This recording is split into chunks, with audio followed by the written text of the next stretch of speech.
Hello, my name is Sam and welcome to Brain Tech. In this video, I will show you how to share a post on Instagram Story. To start, open your Instagram application in your mobile device. Once on Instagram, tap on the plus sign or swipe to the right to create a new post. In here, look for any video or photo over at your galleries. Once you choose one, just click on Next. In here, turn on the button that says Share to Facebook.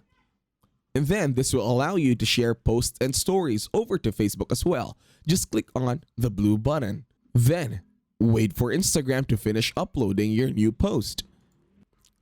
Once done, tap on your post and then share it to any of your friends. All you have to do this time is you can add this post to your story, or you could also send it to your friends.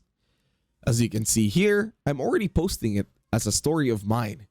And then all you need to do is just to put anything that you want to add, such as stickers or anything. Or you could also search for new post over at the effects. And then you could put it over at your story so that everyone will know it's a new post for your timeline on Instagram.